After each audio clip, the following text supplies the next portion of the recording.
the most tragic event in human history because of how it displaced millions of Africans from their homes and began a legacy of oppression for their descendants, generations to come. And this human tragedy is not even taking into account the Arab slave trade of African men and women, which is seldom discussed. Popular culture at times assumes we can't know which ethnic groups were taken in slavery, but with a little digging, we can identify, highlight, and remember the people who experienced this tragedy. One way we can honor these Africans is by speaking their names and acknowledging their history and experience. So let's begin with the top 10 African ethnic groups taken in the Atlantic slave trade. At number 10, we have the Shamba people. The Shamba are located largely in northern Nigeria and Cameroon. They're an interesting group of people because their oral history seems to suggest that Shamba identity largely formed due to a mixture of two people who spoke different but similar languages. The Daka and local speakers migrated and intermingled with each other, forming a strong Shamba identity. They were victims of incessant slave raiding by the Fulani Jihads in the 18th and 19th centuries. It seems to have gotten so bad that they migrated to the mountains, organized themselves, and retaliated, attacking slave and trading caravans. For number 9, we have the Wolof. The Wolof are located in Senegal, Gambia, and Mauritania. The origins of the Wolof are debated, but a general belief is that the Wolof originated further north and began a migration southward into Mauritania and Senegal. The Wolof founded their own kingdoms and even an empire, but warring led to the enslavement of many Wolof populations. A segment of Wolof society contend that their first kingdom and founding father came from the Almoravid Empire and traveled south, bringing Islam to Senegal. Most Wolofs today are Muslims, but violent jihads in the past led to the enslavement and displacement of Wolof society. This violence was so prominent that it led to internal disagreements among the Wolof on Islam. At number 8, we have the Abron people. The Abron inhabit the borderlands of Côte d'Ivoire, Ghana, and Burkina Faso. They are part of a larger Akan cultural and linguistic ethnic group. The Akan people themselves are believed to have migrated to the forested regions from a more northeastern region of the Sahel. The Abron have a matrilineal system of descent like all Akan-speaking groups. They were essentially in the center of the Gold Coast slaving populace, and many were caught up in it. Because such a large number were taken, they were given a specific name in Jamaica, known as Coromantes.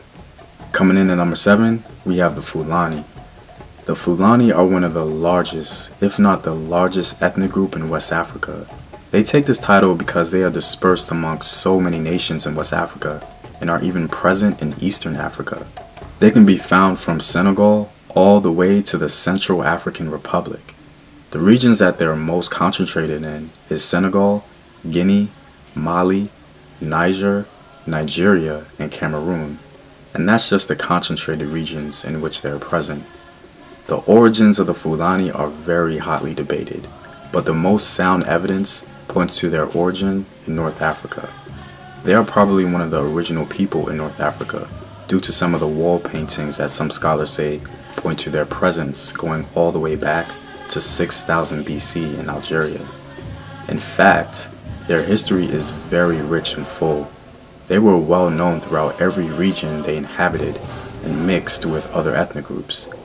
They had vast empires and kingdoms all throughout West Africa. Fulanis converted to Islam very early in their history and were the primary slave raiders in West Africa. The Fulani sold so many African ethnic groups throughout their history due to the jihads and slave raiding missions they initiated. Ironically, even though they were one of the primary slave raiders, they themselves were constantly enslaved. In fact, some of the most popular slaves taken to the New World were Fulani, like Ayuba Diallo, Omar Ibn Said, and Abdul Rahman, all of which were taken to America specifically. Because they're one of the biggest, if not the biggest ethnic group in West Africa, it only makes sense that they got caught up in all the Atlantic slave trade mess. In fact, I myself am a product of this, as my maternal ancestry, according to DNA analysis, is Fulani. For number 6, we have the Mande. Now, some of you may think it isn't fair to pick the Mande because the Mande are a collection of ethnic groups all over West Africa that speak the Mande languages. But it's nearly impossible to pick one Mande speaking group out of all of them because there's so many, and they're dispersed throughout so many countries in West Africa. The most dominant Mande group probably has to go to the Malinke, also known as a Mandinka. I guess we'll focus on them because the Mandinka built the greatest and one of the largest empires in West Africa.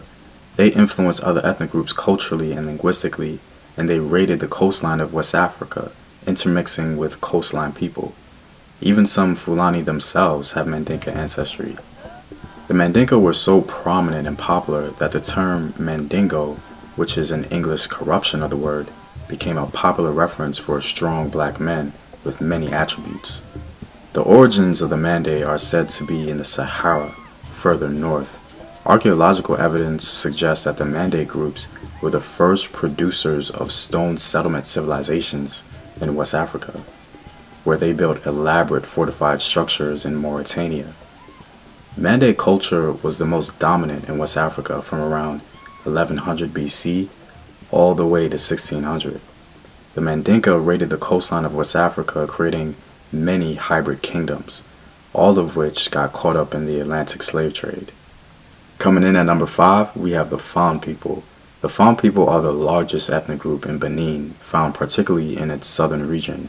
They are also found in southwest Nigeria and Togo. The Fon people historically were a sort of hybrid ethnic group. Oral history of the Fon people speak on the intermarrying between the Aja and the Yoruba, creating a new ethnic group called the Fon. The Fon people created a very popular kingdom in the 17th century called Dahomey, as they were well known for their female warriors, later called the Dahomey Amazons. In fact, Black Panther's Dora Milaje were inspired by the Fon female warriors. The Fon people were both victims and also victimized by other ethnic groups in the Atlantic slave trade. They became a significant populace amongst the enslaved peoples of Haiti and Trinidad. The popular Haitian voodoo is a direct descendant from the Fon people. It became the catalyst used to win the war against the French in their successful war campaign to gain their freedom. Coming in at number 4, we have the Bakongo. The Bakongo people are a Bantu people living along the Atlantic coast of Central Africa. They live primarily in the Democratic Republic of Congo, Republic of Congo, and Angola. Similar to the Mandinka in Upper West Africa, they created one of the most prominent empires in their region of Central Africa, called the Congo Empire. The Bakongo migrated closer to the coast around the 13th century from the northeast and became one of the first Africans below the Sahara to convert to Christianity via trade with the Portuguese. The Bakongo got wrapped up in the Atlantic slave trade largely due to Portuguese intrusion. The Portuguese were literally taking citizens of the Congo Empire and enslaving them illegally. It got so bad that the king of Congo wrote a letter to the Portuguese king. Each day the traders are kidnapping our people, children of this country, sons of our nobles and vassals, even people of our own family. This corruption and depravity are so widespread that our land is entirely depopulated. We need in this kingdom only priests and school teachers, and no merchandise, unless it is wine and flour for mass. It is our wish that this kingdom not be a place for the trade or transport of slaves. Many of our subjects eagerly lust after Portuguese merchandise that your subjects have brought into our domains. To satisfy this inordinate appetite, they seize many of our black free subjects. They sell them. After having taken these prisoners secretly or at night, as soon as the captives are in the hands of white men, they are branded with a red-hot iron. In fact, the grandson of the king of Congo was taken into slavery. His name was Ganga Zumba, which translates into Great Lord.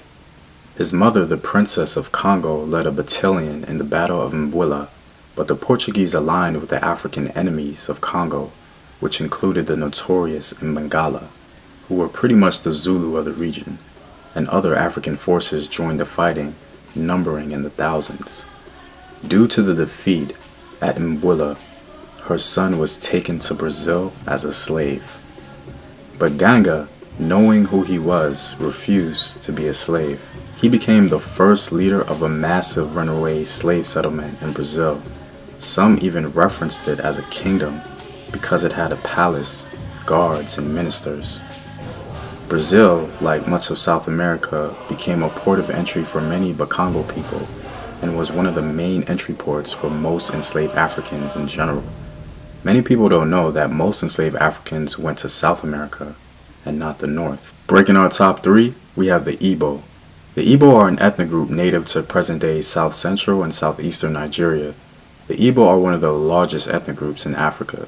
Even though the origins of the Igbo are debated, they have a strong presence in Nigeria for thousands of years.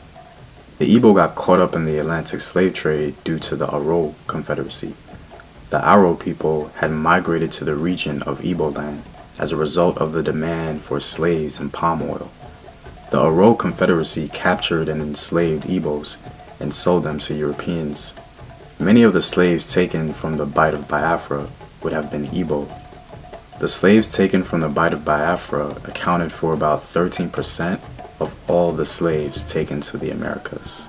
Coming in at number 2, we have the Yoruba. The Yoruba are an ethnic group of southwestern and north-central Nigeria, as well as southern and central Benin. The Yoruba, like the Fulani, are actually one of the largest ethnic groups in Africa. In North America, they might even be one of the most recognizable group of Africans, the face of an African immigrant, if you will. The Yoruba were the dominant cultural force in southern Nigeria as far back as the 11th century. The origin of the Yoruba can be placed before the Oyo Empire around Ele-Ife. The Oyo Empire was active in the Atlantic slave trade as Yorubas became victims and victimizers in the process of enslavement. The Yoruba were dispersed en masse to multiple locations in North and South America, with enslaved populations going to Cuba, Dominican Republic, Venezuela, St. Lucia, Jamaica, Brazil, Grenada, Trinidad and Tobago, and many others. The Yoruba seemed to impact the culture wherever they landed. Yoruba culture became so prominent and dominant that the Yoruba pantheon began to be worshipped in North and South America. The Orishas today are still worshipped and celebrated. And coming in at number 1, we have the Mbundu. The Mbundu people are primarily centered in Angola today. There are multiple stories surrounding the origins of the Mbundu, but the most complete one seems to point to the fact that they descend from a people group that had multiple chiefdoms around the Zambezi River.